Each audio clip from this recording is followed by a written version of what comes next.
peuple me dit que la parole est une épée. Quand elle pénètre, elle partage la main et l'esprit. Attriste l'homme et produit la repentance. Et comme une épée, elle le fait aussi couler le sang. Bonsoir à toutes et à tous, amis du petit écran, très chers internautes.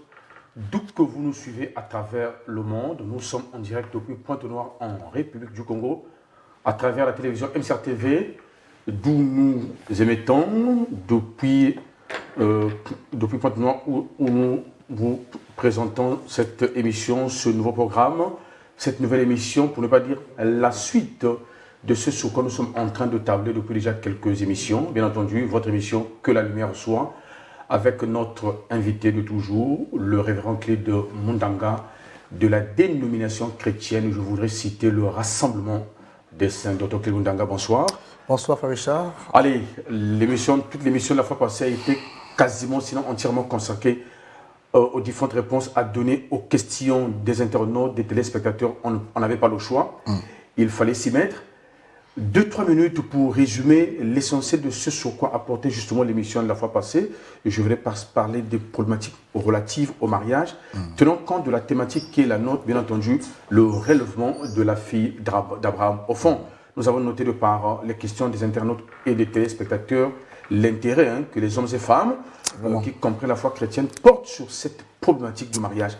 Si vous deviez revenir sur cet aspect essentiel du mariage, tenant compte de la thématique qui est la nôtre, que pouvez-vous dire, Dr Clé Mundanga?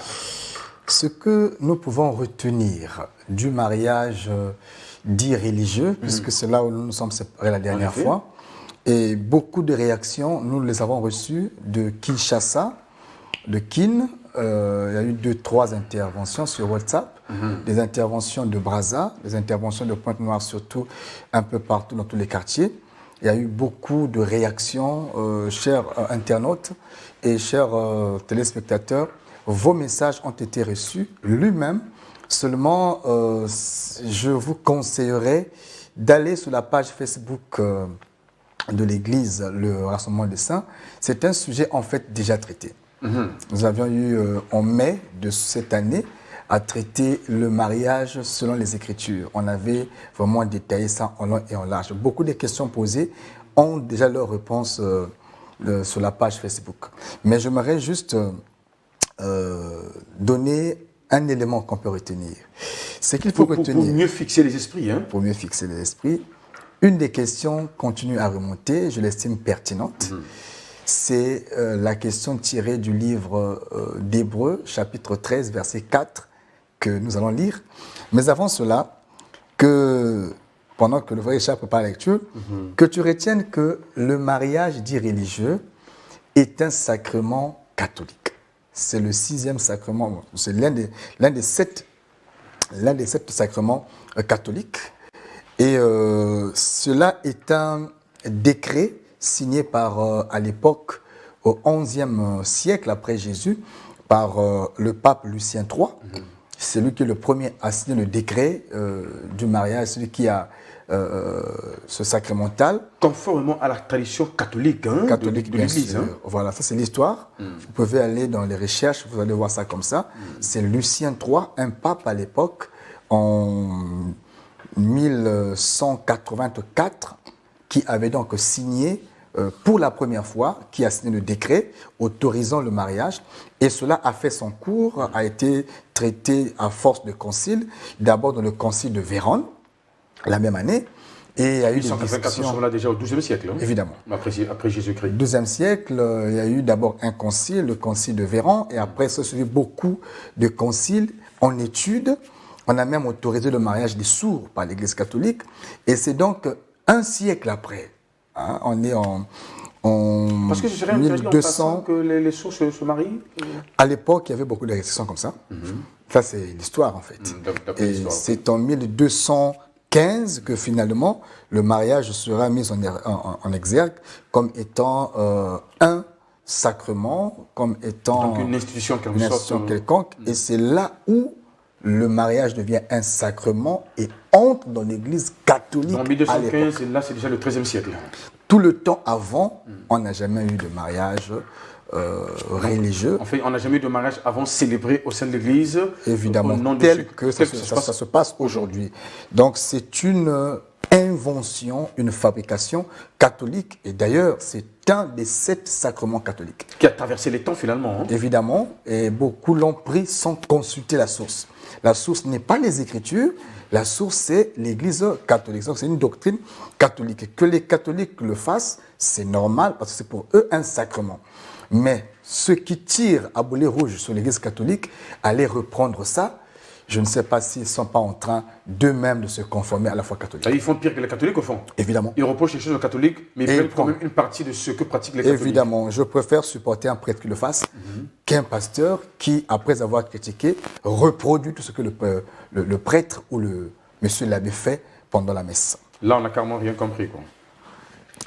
Donc, et donc le révérend disait qu'il y avait un texte à lire. Hébreux chapitre 13, verset 4. 13, oui, pardon. Les frères ont plusieurs remontent par là. Je vais donc alors, Hébreux chapitre 13 à partir de verset 4. éclairer ça en passant. Que le mariage soit honoré de tous et le lit conjugal exempt de souillure, car Dieu jugera les impudiques et les adultères. Ok. Ce verset est exploité comme verset de base, soutenant le mariage dit religieux. Déjà, historiquement parlant, vous comprenez que c'est au XIIIe siècle que le mariage sera donc instauré dans l'Église. Ça n'a jamais été une histoire des Écritures, mais c'est une histoire liée à la foi Autrement, catholique. on aurait pratiqué ça bien avant le XIIIe siècle. Oui, c'est l'Église catholique qui invente ce concept de mariage religieux et qui en fait un de ces 7 sacrements. Baptême, première communion, confirmation, scapulaire et consorts, jusqu'à arriver au mariage religieux. Donc c'est un sacrement catholique. Maintenant, dans les Écritures, ça n'a déjà pas de place. Mais il y a des frères qui s'appuient sur ce texte pour essayer d'introduire cette pensée bel et bien catholique. Que dit l'Écriture? Que le mariage soit honoré de tous. Et le lit conjugal exempt de souillure. Déjà, l'Écriture ne dit pas que les mariés soient honorés de tous. Parce que ce que nous assistons dans ces cultes dits religieux, ce sont les mariés qui sont honorés plutôt que le mariage. Déjà, il faut bien faire le distinguo. L'Écriture dit que le mariage soit honoré. L'Écriture parle de l'institution mariage. Évidemment. Pas des individus. Pas des individus qui sont engagés Or que dans le culte, nous avons tendance à voir la vénération, c'est-à-dire la célébration. D'ailleurs, on célèbre les conjoints qui se marient, leurs noms sont écrits dans l'espace de l'édifice. Tout est fait en leur honneur. C'est mauvais de le faire. Un frère et une sœur de votre église se marient. Frère Richard, pas de plus normal que de les célébrer, non? L'église appartient à Jésus. Le culte est sacré et ne peut être rendu qu'à Jésus. Lorsque le culte se rend à l'endroit d'une autre personne que Jésus, nous passons à côté du chemin. C'est déjà grave. Si c'est le pasteur qui se marie, on fait quoi? La gloire passe par le culte. Ah oui. La gloire passe par le culte. C'est par le culte que nous rendons cette gloire à Dieu. Ça veut dire que c'est un chemin, un canal qui ne peut être orienté que vers le maître. Lorsque un culte est fait en l'honneur d'autre chose que le maître, ça devient blasphématoire. Donc même le pasteur, même le mariage d'un pasteur ou même du visionnaire ne doit pas être célébré à l'église. Mais Pierre était marié. Avons-nous vu une écriture là où on a célébré le mariage de Pierre? Jean était marié. Avons-nous vu un mariage là où on a vu les écritures? Il n'y en a pas. Je dis que, historiquement parlant, l'histoire relève des vérités absolues. Ce n'est pas la science, ça c'est l'histoire. Vérifiez, vous allez voir que c'est né de l'Église catholique et c'est signé du pape Lucien III. C'est lui qui instaure le mariage. Ce n'est pas un apôtre, ce n'est pas un prophète. Donc ça, c'est perpétuer en fait la foi catholique. Et que le mariage soit honoré de tous. Là, on a compris par cette écriture, célébré de tous. Or, l'écriture dit que le mariage soit honoré de tous. Donc, le verbe honorer est bien différent du verbe célébrer, c'est clair. Honorer veut dire respecter, tout simplement. Ça n'a jamais été synonyme d'une célébration. Alors, quand on célèbre, on est dans la louange, on loue. Évidemment. Or, lorsque on parle de cette écriture pour l'interpréter comme étant une écriture autorisant la célébration d'un mariage, vous voyez qu'on est très loin du contexte. On a mal compris. Quoi. On a mal d'abord compris l'écriture et on a fait de l'écriture un prétexte pour introduire une pensée que l'écriture ne reconnaît pas. Parce que le mariage soit honoré de tous ne veut pas dire que le mariage soit célébré de tous. Ce que nous voyons, c'est la célébration. Et honorer de tous ne veut pas dire faire un culte. Non, très loin de là. L'Écriture dit aussi que nous devons honorer les autorités. Donc, si on comprend par honneur rendre un culte, alors rendons aussi le culte aux autorités. L'Écriture dit dans le même livre d'Hébreux que l'homme de Dieu mérite double honneur. Si on comprend par honneur un culte, alors rendez les cultes aux hommes de Dieu, doublement. Et de ce fait, l'homme de Dieu va prendre la place du Seigneur. Évidemment, vous comprenez que honneur ne veut pas dire célébration. Lorsqu'on dit honneur, c'est le respect. La célébration devient un rituel sacré, c'est autre chose. Alors, lorsque nous voyons nos mariages, beaucoup disent célébrer de tous, honorer de tous, ça veut dire que se marier à l'état chez les parents, la dot, se marier à l'état civil, donc, et marier, on dit mariage dit officiel. Voilà, et mariage religieux. Religieux, voilà. Le verset ne dit pas ça. Honorer de tous ne veut pas dire aller chez les parents, aller à l'église. Et ça, c'est une invention, c'est une compréhension inventée de l'écriture. Parce que si tous on comprend français, le verset ne dit pas ça. Finalement, docteur, que risquent les églises en général et les croyants en particulier lorsqu'ils participent à ces cultes dits mariage religieux, célébration des mariages dits religieux? Au fond, si on entre maintenant dans l'évangile. Si nous devons repartir dans la foi apostolique, c'est une déviation. C'est un acte apostate. L'Écriture ne reconnaît pas ça. C'est juste triste que nous ayons adopté cette pratique comme étant une écriture, comme étant une doctrine. On dit même aux frères que si tu n'es pas marié à l'église, ton mariage n'est pas reconnu par Dieu, c'est un mariage, c'est de l'impudicité. Alors que tous les apôtres, de tous les apôtres mariés, aucun ne s'est marié à l'église, parce que ce n'était pas autorisé. Donc, tout cela ce n'était pas scripturaire, comme on dit. Ce n'est toujours pas scripturaire. Donc, tout cela ont péché, loin de là. Lorsque un frère a versé sa dot, il est libre et en droit de prendre sa femme. Même d'après la loi du pays où nous sommes, c'est permis. Sans même aller à la mairie centrale. Non. Ou peut-être dans n'importe quelle mairie, en tout cas. Évidemment. Sans passer par la case mariage dit officiel. La dot est couverte par le droit. Dès lors qu'un frère a versé le prix, la femme lui revient. S'il prenait la femme à l'instant, il ne pêche pas. Il ne pêche pas. Même le droit dit qu'on peut lui accorder 6 mois. Il a tout le temps d'aller se préparer, aller à l'état civil. Même la loi n'exige pas ça. Même le droit n'exige pas ça. Après la dot, la femme appartient à son mari. D'ailleurs, le père de la femme, le père de la fille, parent tutelle, prend la femme, c'est symbolique, tend le témoin au marié, au futur époux. Comme pour dire que l'époux a payé le prix. Évidemment, pour moi, la mission s'arrête ici. Dorénavant, tu prends le témoin. L'homme est en droit, mais quand on prend la femme déjà dotée pour la garder quelque part, sous prétexte qu'il faut d'abord honorer les trois cachets, il y a risque, parce que si quelque chose se passait pendant ce temps-là, en attendant l'état civil et le mariage religieux, le père dira « je ne reconnais pas ça ». Et je ne sais pas comment ça finira. Voyez-vous, donc parfois nous mettons les âmes dans des situations compliquées. Ça ne sert pas de compliquer ce que le Seigneur a simplifié. Si quelqu'un a l'argent pour aller jusqu'à l'état civil, gloire à Dieu. Nous encourageons ça. Mais s'il n'a pas les moyens et qu'il peut doter la femme, que l'Église lui rende facile la tâche, parce que l'Écriture ne lui oblige rien. Comme il dirait que l'Église l'accompagne au fond. L'accompagne. Ne lui complique pas, parce qu'aucune Écriture n'en fait une exigence. Si quelqu'un a un verset pendant que je parle, qu'il balance le verset, on le lira et peut-être qu'on sera éclairé. Pardon, docteur, rapidement en passant, est-ce que cette histoire s'arrêtera un jour au fond? Ça ne s'arrêtera pas, malheureusement. Et quel sera le verdict? Le maître a dit, laissez l'ivraie et le blé croître ensemble. Ce que je dis, je suis conscient que ça ne va pas changer les choses. Mais ça va éclairer les saints. Ça va éclairer les élus. Et ceux qui sont élus prendront position.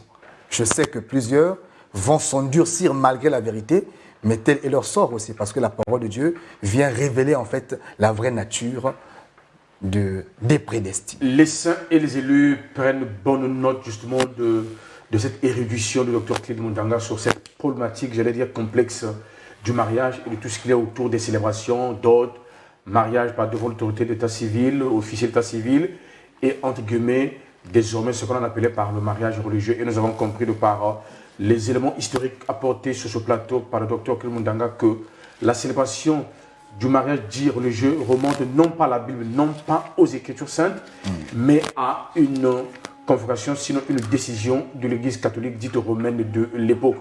Ce qui justement nous ramène à dire que nous devons poursuivre avec le thème de notre émission, le relèvement de la fille d'Abraham. Nous rappelons que ça ne sert pas d'appeler. Si vous avez des questions à poser, envoyez-les-nous par SMS, par texto. On verra dans quelle mesure répondre. Sinon, à cette émission, ça sera certainement à la prochaine émission, puisque je le disais dès l'entame de cette émission-ci que l'émission de la fois passée a été quasiment et entièrement consacrée aux réponses à vos différentes questions. On va donner l'occasion au docteur Clide Mundanga d'avancer sur cette thématique portant sur le relèvement de la fille d'Abraham.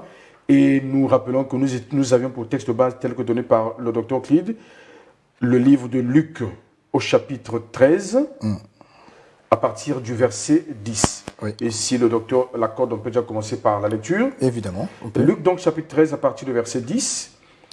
Jésus enseignait dans une des synagogues le jour du sabbat. Et voici, il y avait là une fenêtre, une femme possédée d'un esprit qui la rendait infirme depuis 18 ans. Elle était courbée et ne pouvait pas du tout se redresser. Lorsqu'il la vit, Jésus adressa la parole et lui dit « Femme, tu es délivrée de ton infirmité. » Et il lui imposa les mains. À l'instant, elle se redressa et glorifia Dieu. Ok. On va d'abord s'arrêter là. On va avancer petit à petit.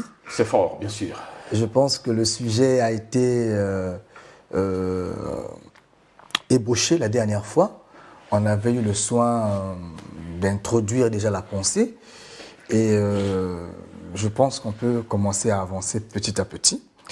L'Écriture dit que je vais aborder la pensée de ce soir dans un volet de la connaissance et un volet doctrinal. Parce que dans les Écritures, il y a 4 volets. Il y a la révélation, il y a la prophétie, il y a la doctrine et la connaissance. Alors, j'aborde les 2 volets, connaissance et doctrine. Donc, ne m'attends pas trop dans les interprétations. Ça, c'est la prophétie ou la révélation.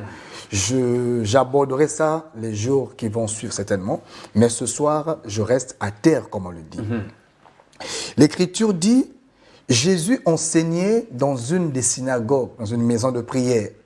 Et pendant qu'il enseignait, donc un jour de sabbat, ça sera expliqué aussi, je pense, il y avait là dans la maison de prière, dans la synagogue, une femme qui était possédée d'un esprit qui la rendait infirme. Depuis 18 ans. Depuis 18 ans. La femme était infirme suite à une possession démoniaque. Donc, l'infirmité de cette femme-là a pour origine, a pour source possession démoniaque. C'est très important. Et Jésus viendra nous révéler plus tard que cette fille était une fille, cette femme était une fille d'Abraham. Ici, j'aimerais déjà dire que ce n'est pas moi qui le dis, c'est l'Écriture. Une fille d'Abraham qui partait à la prière était courbée par Satan. Était quand même possédée, bien qu'elle fût fille d'Abraham. Était possédée. Et c'est le maître lui-même qui le confirme dans la Bible. Évidemment. Il y en a qui font parfois des débats à propos. Est-ce qu'on peut être enfant de Dieu, fille de Dieu, fils de Dieu, et peut être possédé? Ça, ce sont les mots du Seigneur. Personne n'invente ici. Personne lui-même. C'est même pas un apôtre qui parle. Non, on peut lire et comprendre. C'est Jésus qui révèle que cette femme était possédée. Luc dit qu'elle était possédée, mais Jésus révèle qu'elle était liée. Donc Jésus va plus loin que Luc. Plus loin que Luc. La femme possédée d'un esprit qui la rendait infirme. Nous comprenons par là qu'une possession démoniaque peut rendre infirme. Une possession démoniaque peut rendre malade. Une possession démoniaque peut rendre infirme une situation, une santé, une entreprise, un foyer, un pays même. Une possession démoniaque peut courber une situation, quelle qu'elle soit. Pardon, vous avez dit même un pays? Évidemment, même un pays. Alors, l'Écriture dit ceci. La femme qui était courbée, suite à une possession démoniaque, la femme qui était infirme. J'aimerais d'abord expliquer l'infirmité. On dit qu'elle était infirme. C'est quoi une infirmité? Une infirmité, c'est une malformation, c'est un défaut ou une altération d'un organe du corps. Et lorsque l'altération, comme externe, lorsque un organe interne comme externe du corps humain est altéré ou encore est mal formé ou ne rend pas usage pour lequel l'organe a été conçu, donc ce défaut d'organe, ce défaut de fonctionnement de l'organe est appelé une malformation. Et on appelle ça une infirmité. Et cette infirmité a naturellement deux sources. Elle est soit congénitale ou accidentelle. Donc congénitale de naissance, quoi. De naissance. Donc quand quelqu'un naît avec un défaut, soit interne ou externe, on parle d'une infirmité. Peut-être que le dos est courbé comme celle-là, peut-être que le pied a un pied court par rapport à l'autre, peut-être que l'œil louche, peut-être que la langue est liée, elle ne parle pas, peut-être qu'il y a un défaut de respiration. Peut-être qu'il y a une stérilité. Une stérilité, peut-être que les trompes sont retournées, peut-être que l'utérus a un problème, peut-être. Ça dépend de l'infirmité, de la malformation. Quand c'est à la naissance qu'on constate, c'est congénital. Et ça peut aussi être accidentel, c'est-à-dire que la personne n'est pas née comme ça. La personne est née normalement, mais suite à un accident quelconque, l'organe... Une maladie au cours de sa vie, qui est chronique et la maladie conduit donc à une infirmité. C'est possible. Mais Jésus nous révèle ici qu'à côté de ce que la nature nous présente, il y a une réalité spirituelle. Jésus nous révèle ici que tout n'est pas naturel. Certaines situations trouvent leur origine dans le spirituel. Jésus nous révèle ici que nous ne devons pas toujours ou seulement chercher dans la nature, mais les causes peuvent partir aussi du côté spirituel. Jésus nous révèle que la femme était physiquement courbée. Ce n'est pas que la chose était restée spirituelle, non. Le défaut, l'handicap était physique. Ça veut dire que c'était double chez cette femme, c'était un handicap à dimension double. Évidemment. Physiquement, elle était... Donc tout le monde constatait son infirmité. Évidemment. Elle ne pouvait pas du tout se redresser. Donc elle était courbée. Pendant 18 ans, on peut ça veut dire que ce n'était pas de naissance, si on précise cette date. C'est pas congénital. Ce n'était pas congénital. Ça veut dire que c'est accidentel. Donc c'est arrivé après sa naissance. Pour la nature, on va attribuer ça à un fait accidentel ou suite à une maladie. Un choc, un souci. Voilà. Mais dans le cas de la femme, il n'y a pas eu de choc. Il n'y a pas eu de maladie. Subitement, elle se réveille, elle ne peut plus se redresser. Et pendant 18 ans, la chose est restée comme telle. Elle est courbée physiquement, mais comme c'est physique, on cherche des solutions physiques, alors que la source est spirituelle. Et Jésus dit que c'est une possession démoniaque. Malgré sa condition et son statut de fille d'Abraham. Fille d'Abraham, ça n'a pas empêché. C'est important de préciser cet aspect. L'histoire des liens, l'histoire de possession, ça concerne tout le monde. Enfant de Dieu ou pas. Enfant de Dieu ou pas. Nous sommes en guerre permanente avec l'ennemi. Paul a dit... C'est sérieux, docteur Clédé. Paul a dit, nous n'avons pas à lutter contre la chair et le sang, mais contre les dominations, les principautés, les principautés de ténèbres dans les lieux célestes. Lorsqu'il y a guerre, il y a échange de coups. Lorsqu'il y a combat, il y a échange de coups. C'est permanent. Ça veut dire que peu de distractions, ça peut emporter sur toi.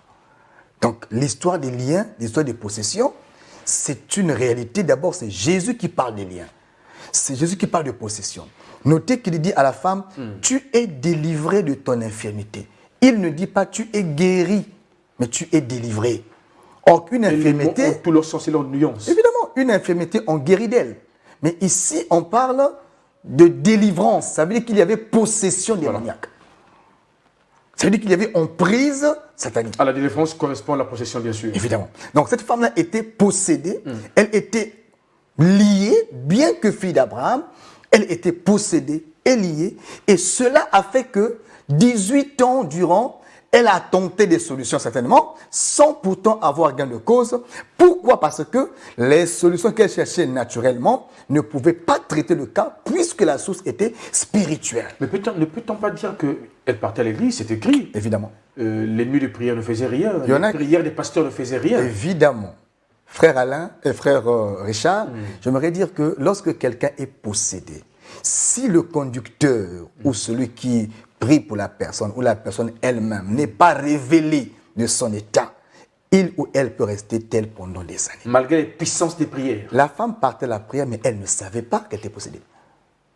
Mais si elle ne savait pas, de l'autre côté, le conducteur, Le prieur, conducteur le pasteur était même furieux de ce que la femme était délivrée ce jour-là. Ça veut dire que pour lui, c'était normal.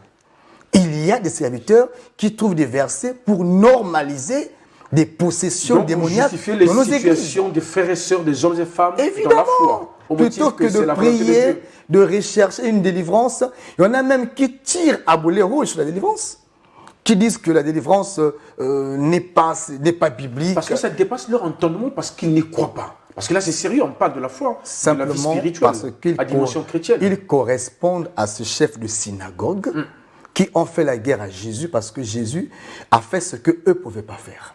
C'est une guerre de jalousie qui existe jusqu'à ce temps. Ça veut dire que c'est une question de compétence spirituelle de la part des hommes de Évidemment, Dieu. si Dieu fait grâce à un frère de traiter un cas de possession démoniaque, tout en restant les Écritures, moi je bénis Dieu.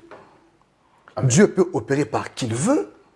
Voyez-vous, quand j'entends un témoignage d'un homme de Dieu qui s'est consacré et Dieu l'a utilisé pour délivrer un cas de sourd, un cas de muet, un cas de paralysie, un cas d'une maladie incurable, je bénis Dieu. Parce que je crois en la puissance de Dieu.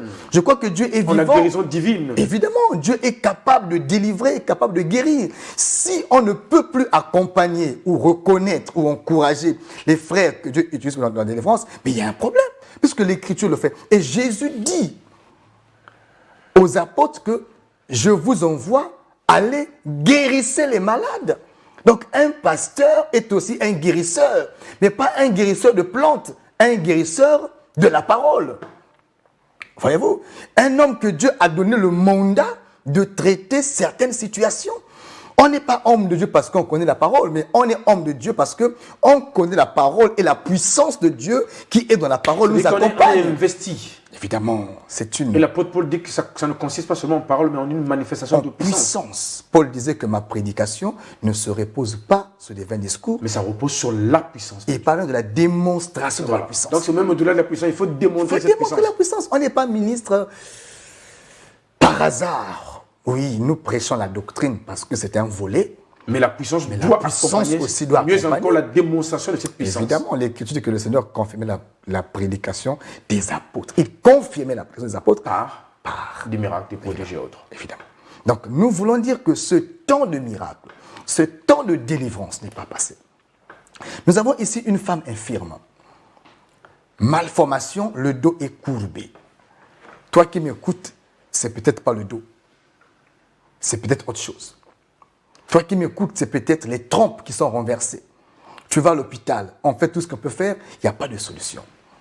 J'aimerais te dire, quand la nature et la médecine ne peuvent plus donner de solution, il y a à côté une voie qui est spirituelle. Si le naturel ne peut plus traiter, alors le cas est spirituel. Et quand c'est spirituel, c'est auprès des hommes de Dieu qu'il faut s'orienter.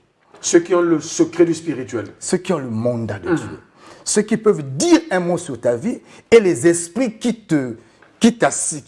t'assujettissent entendent, écoutent et obéissent. L'Écriture m'enseigne qu'elle était courbée suite à une possession démoniaque. Donc nous comprenons, frère Richard, que nous avons aujourd'hui beaucoup d'infirmités dont la source est spirituelle. Tu n'es pas né infirme. Tu n'as pas eu un accident comme tel. Subitement, tu te réveilles, le pied a un problème. Tu as fait un rêve. Tu sors du rêve le matin, tu sens que le bras ne marche plus bien. Et désormais, c'est devenu comme ça. Et désormais, ça ne s'améliore plus. Ça ne s'améliore plus et ça devenu chronique et tu deviens infirme. Mais comprends, depuis quand un rêve, naturellement parlant, peut rendre infirme. Voilà. Ça veut dire qu'il y a eu attaque spirituelle, il y a eu infiltration d'une main spirituelle.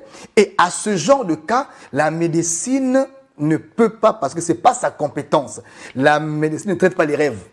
Ça traite le palu, ça traite et consorts, ça ne traite pas les rêves. Quand ça monte au niveau des rêves, là, c'est spirituel.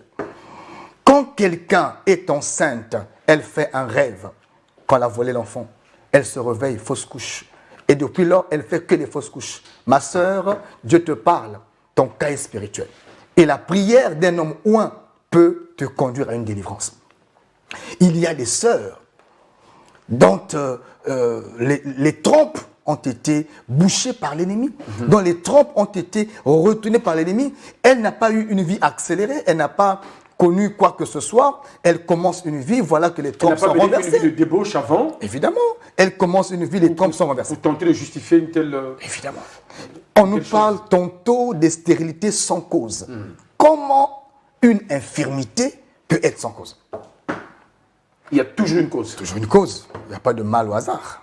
Toujours une cause. Quand celui qui dit qu'il n'y a pas de cause veut dire que la cause l'échappe, simplement. Aussi simple que ça. Il veut dire que la cause ne relève pas de sa compétence. Mais il faut avoir l'humilité d'envoyer ces âmes vers ceux qui sont habilités à les traiter. Ceux qui ont la compétence. Jésus a dit, allez, guérissez les malades. Ça veut dire que l'homme de Dieu est un guérisseur. Il ne prend pas la place du médecin, chacun a sa compétence. Mais quand les cas sont spirituels, dans son couloir. Dans son couloir. Quand un cas est spirituel, il faut emmener vers les hommes de Dieu. Mais ça n'exclut pas que l'onction soit capable de traiter et le naturel, et l'accidentel, et le spirituel. Parce que la parole de Dieu est créatrice. L'Écriture dit, il envoya sa parole et sa parole guérit. Donc c'est au-delà justement du réel. Évidemment, la parole guérit. L'homme de Dieu est un guérisseur, mais ce avec quoi il est guéri, ce ne sont pas les plantes, c'est la parole. Ce n'est ni les plantes ni les médicaments. Non, c'est la parole. L'homme de Dieu traite avec la parole. Si ton cas, l'homme de Dieu estime que tu peux te faire traiter médicalement, il te dira, va. Parce qu'il arrive, frère Richard, des cas où vous priez, l'esprit même vous révèle que c'est un cas d'une intervention chirurgicale. Là, vous coupez la prière, dites à la sœur, si elle a les moyens, va à l'hôpital, avant ton péril, ça va passer. Dieu peut délivrer par les médecins. Dieu peut délivrer surnaturellement. Dieu peut délivrer par la prière. Il est souverain. Mais est-il que l'homme de Dieu ne s'exclut pas de la chose qui est en réalité sa responsabilité? Tant que c'est une question spirituelle, évidemment, il faut qu'il l'entre en scène. Évidemment. Richard, il y a des foyers que l'ennemi a courbés. Il y a des mariages, pour être précis, que l'ennemi a courbés. Il y a des mariages où il y a un phénomène qui est fréquent. Je ne sais pas si c'est partout, mais ceux qui suivent pourront peut-être chacun pourra se reconnaître, se retrouver. Il y a un phénomène que nous appelons les esprits incubes et succubes. Vulgairement, on dit mari, femme. Les maris de nuit, les femmes de nuit. Voilà. Ce n'est pas l'expression appropriée. Les esprits incubes. Cube et succubes. Et succubes, parce que si tu l'appelles mari de nuit, et quand ça vient le jour, tu vas l'appeler comment? Mari de nuit, de jour. Donc, l'expression appropriée, c'est les esprits incubes. Et quand l'esprit incube, c'est incube et ça peut être succube. C'est-à-dire, ça peut être homme, ça peut être femme. Quand ces esprits viennent visiter une personne dans le rêve, généralement, ou la réalité, c'est que c'est une possession démoniaque.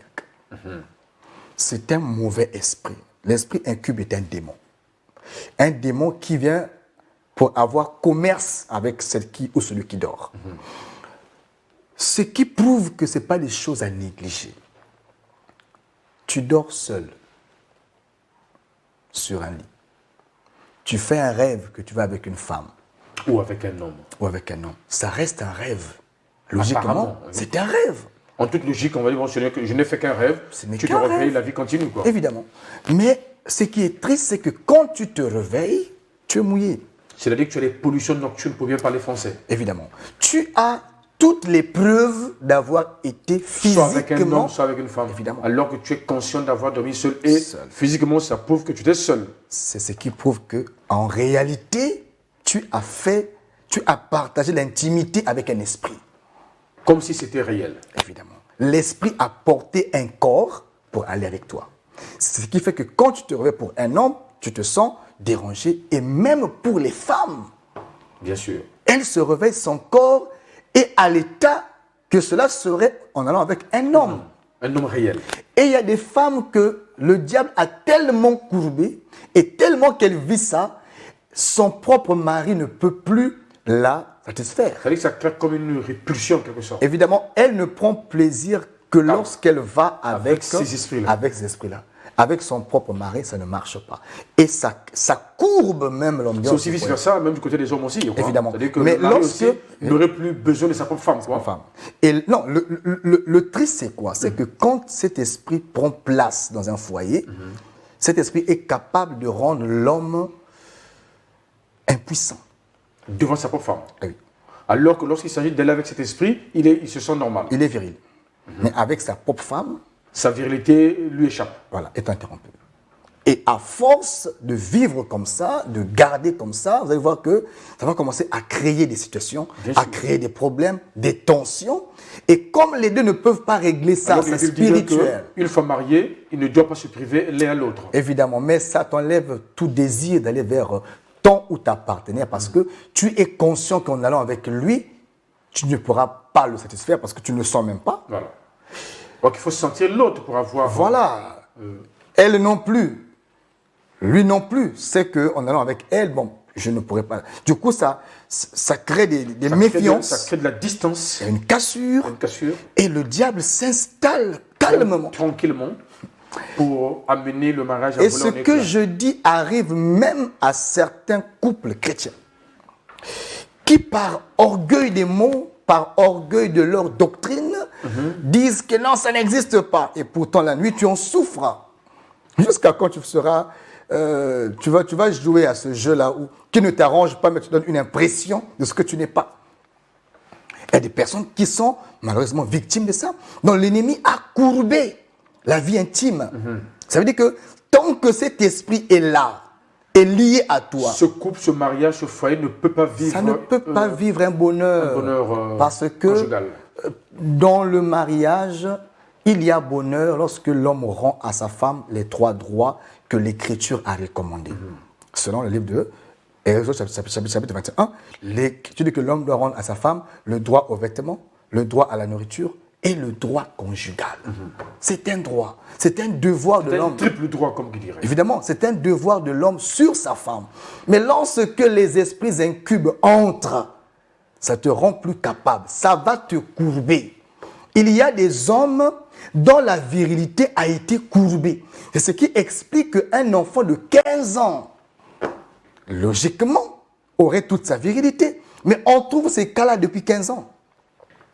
Un enfant de 15 ans, Là, c'est très grave. C'est-à-dire perd la depuis virilité. Depuis la jeunesse de l'enfant. depuis 15 ans. C'est des cas qu'on trouve, pour lesquels on prie parfois. 15 ans, pas de virilité. Qu'est-ce qui se passe? Spirituellement, l'ennemi est passé par là. Si tu vérifies, C'est pour empêcher au futur homme qu'il sera de vivre pleinement évidemment, sa vie. ça peut même lui tourner vers une autre orientation sexuelle. Qu'on appelle l'homosexualité aujourd'hui, on n'a pas honte ni peur de le Beaucoup dire. beaucoup ne vont pas parce qu'ils le veulent, mais parce qu'ils ont une incapacité Voilà, cette naturelle incapacité crée de vivre la leur peur. masculinité. Évidemment, ça crée la peur du sexe opposé. À la fin, une méfiance. À la fin, un mépris, un dégoût. Du coup, on se confierait plus fort, ça, oui. à un homme comme soi. Et cet appétit de l'homme comme soi peut conduire aux attouchements. Et à la fin, Donc, à il la se plaira. déclinaison. Voilà. Il se plaira à un homme comme lui. Dans cette condition-là. Alors que la source, parfois, est partie d'un esprit incube qui est bien logé dans la vie de l'enfant. C'est des cas comme nous le traitons parfois, frère Richard. Tu vas constater que quand tu interroges l'enfant, il te dira généralement, quand je dors, je vois une femme avec qui je partage l'intimité. Donc une femme qui le vole régulièrement sa Qui virilité. vole la donc, vérité, c'est sa vérité, son intimité. des esprits qui conduisent aux pertes de mémoire, aux maux des reins, qui conduisent à une perte de virilité pour les hommes, qui conduisent à une frigidité chez la femme. Chez les jeunes sœurs. Oui, qui conduit à beaucoup de maux.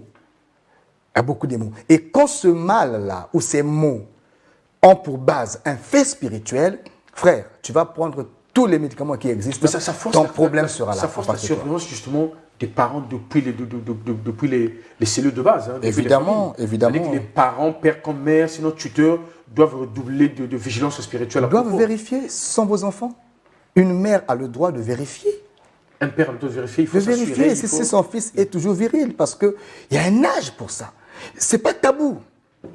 C'est pas tabou. Mais c'est ça aussi le problème. Parce qu'il faut préparer l'enfant. L'enfant est appelé à affronter la vie. Ce sont des questions que les familles pourtant dites chrétiennes ne traitent pas malheureusement au quotidien. Parce qu'on a fait des sujets tabous, on parlait, c'est charnel. C'est charnel. On dit que c'est charnel. Mais attends, l'enfant est appelé à affronter la vie. À devenir un homme, à devenir une femme. Et s'il ne peut pas satisfaire sa femme, c'est un problème. Il n'y a rien de... D'abord, quand on parle du mariage, le mariage est charnel, il n'est pas spirituel. Il est charnel. C'est humain. Voilà. C'est humain. C'est consommé dans la chair. Quelqu'un m'a posé une question si le mariage était chrétien ou laïque. Le mariage n'est pas chrétien. C'est humain pour ainsi dire. C'est humain, c'est charnel. Celui qui a une chair peut se marier, chrétien ou pas chrétien. Mais c'est parce que la foi chrétienne, entre guillemets, a eu tendance à tout spiritualiser, on va dire ça comme ça. À créer des dogmes. À créer des dogmes, des choses qui n'existent pas. L'Écriture parle de la sexualité. L'Écriture parle de ces choses, pointe les mots. Voyez-vous, l'Écriture dit 1 Corinthiens chapitre 7 que l'homme donne à sa femme ce qu'il lui doit, que la femme fasse de même. Que le corps de l'homme ne lui appartient pas, ça appartient à sa femme. Le corps de la femme n'appartient pas à la femme elle-même, ça appartient à son mari. Ne vous privez pas l'un de l'autre. Si ce n'est d'un commun accord pour un temps, afin de vaquer à la prière, puis retourner ensemble de peur que Satan ne vous tente par votre incontinence. Si l'Écriture dit ne vous privez pas, donc on fait de la privation un impératif. Le fait de se priver devient un péché. Parce que c'est un danger pour les deux conjoints. Un danger, l'Écriture dit que à cause de votre incontinence, Satan peut s'infiltrer là. Évidemment. Donc il n'y a pas, comme dirait quelqu'un, pas besoin de jouer les durs, quoi. Non, mais ce n'est pas tabou. Mais l'Écriture nous montre bien sûr que le Satan peut bien s'introniser déjà, il est là. Tranquillement, au nom de votre propre incontinence. Et comme il est bien là, du coup le couple a du mal et il va courber ce couple-là. Beaucoup de couples chrétiens finissent par le divorce et pourtant la parole est contre le divorce. Pourquoi? Parce que il y a des problèmes qui ne peuvent plus régler. Parce qu'ils ont laissé le problème croître. J'aimerais dire à quelqu'un, peu importe le secteur de ta vie que le diable a courbé, peu importe le niveau de ta vie que le diable a courbé, peut-être que ton foyer a un secteur courbé, peut-être que dans ton corps, il y a un secteur courbé, peut-être que dans l'intérieur de ton corps, il y a des organes courbés. Mais ce que j'aimerais te dire ce soir, c'est que la parole de Dieu a la capacité de redresser ce que le malin a courbé. Que ta courbure, que ton infirmité soit congénitale, accidentelle ou démoniaque, la parole de Dieu est capable de guérir, car l'Écriture dit Jéhovah Rapha est son nom, l'Éternel Dieu qui te guérit de toutes tes maladies et de toutes tes infirmités. Quand on dit toutes tes infirmités, ça veut dire qu'elles soient congénitales, qu'elles soient accidentelles, il n'y a aucune exception, qu'elles soient spirituelles, la parole de Dieu est assez suffisante pour traiter ça. Tout y passe. Jésus a traité un cas qui n'était pas congénital. Mais il a aussi traité le cas congénital. Parce que quand il traite l'aveugle né, l'aveugle était né. Et ça, c'est congénital. C'est congénital. Il est né avec ça. Jésus l'a traité. J'aimerais dire à quelqu'un, la parole de Dieu est puissante. Elle est capable de restaurer ton foyer. Il y en a qui se camouflent derrière le confort, derrière le bien vivre, mais qui souffrent comme le général Naaman. Naaman était un général. Quand il mettait ses vêtements de généraux, tout le monde était au garde-vous, tout le monde vénérait la grandeur de ces grands hommes de guerre, mais à l'intérieur... Du fait de son statut professionnel et social. Évidemment, mais à l'intérieur, il souffrait. Il était malade. Il faut un peu d'humilité. Quand ça ne marche pas, laisse tes galons à côté. Il faut un peu d'humilité. Cherche Dieu. Dieu est capable de te rendre ta santé. Tu peux être chef d'entreprise, mais quand le foyer ne marche pas, cherche Dieu. Tu peux être, je ne sais pas... Mais et le manque d'humilité, c'est aussi une courbure. C'était le cas d'humilité. C'était le cas de Naaman. Donc Naaman avait cette courbure-là. Cet orgueil a voulu empêcher... à s'humilier. Cet orgueil a voulu empêcher à Naaman d'avoir sa guérison. Donc, et heureusement, à sa grâce. Évidemment. Et heureusement que les serviteurs lui ont dit, écoute ce que l'homme de Dieu te dit. Et ce que les grands chefs n'ont pas pu régler, un homme de Dieu a pu régler ça. Je voudrais dire à quelqu'un, peut-être que tu méprises les hommes de Dieu, mais parfois, le Seigneur passe par ces hommes-là pour ta délivrance, pour ta guérison. Et ce message concerne tout le monde, toutes les classes sociales. Peu importe qui tu es, là où tu es, tu as une chair. Le diable peut te courber quelque part. Et si tu es courbé, n'aie pas honte. N'aie pas honte. Ne sois pas suffisant. Peut-être que tu as tenté, tu n'as pas pu avoir les solutions, mais je t'informe ce soir que Jésus t'a vu.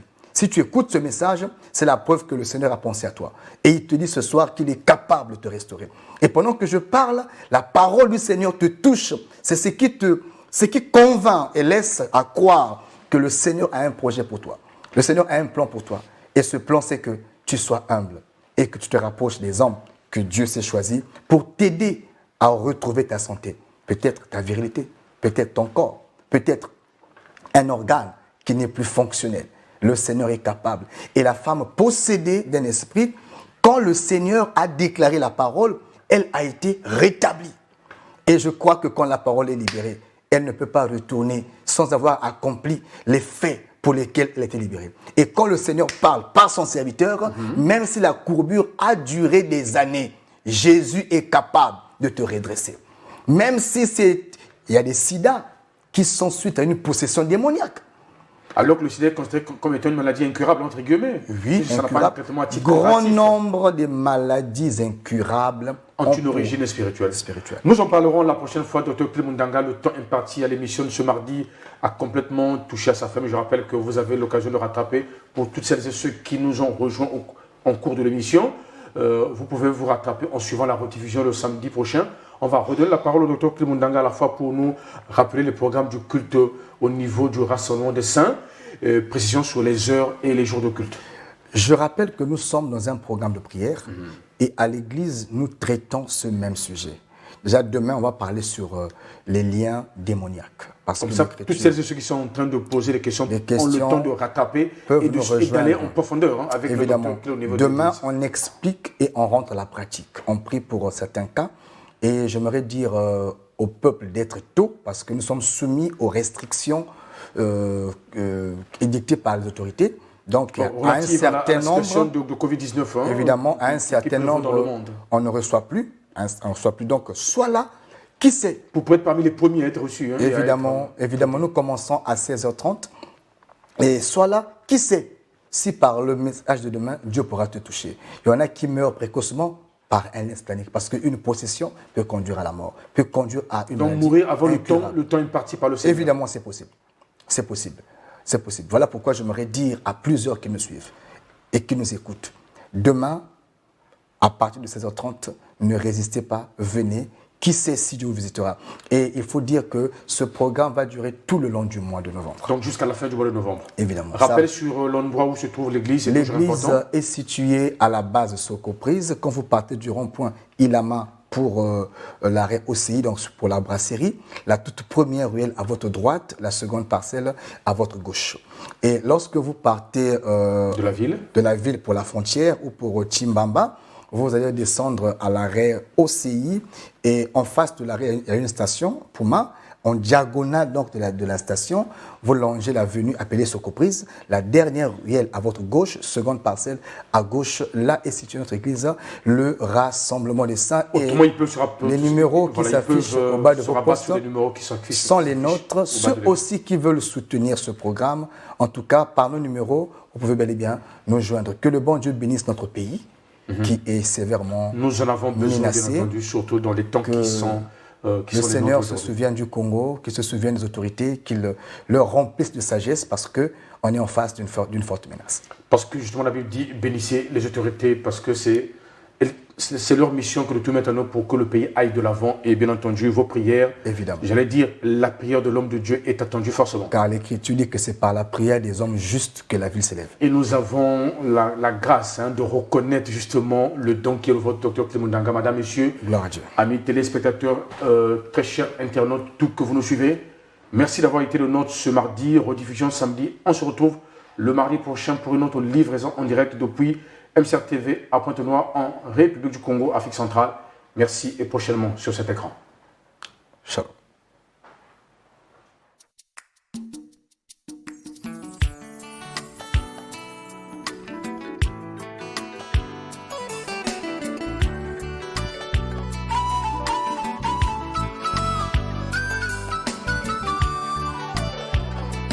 Bible me dit que la parole est une épée. Quand elle pénètre, elle partage l'âme et l'esprit. Attriste l'homme et produit la repentance. Et comme une épée, elle le fait aussi couler le sang.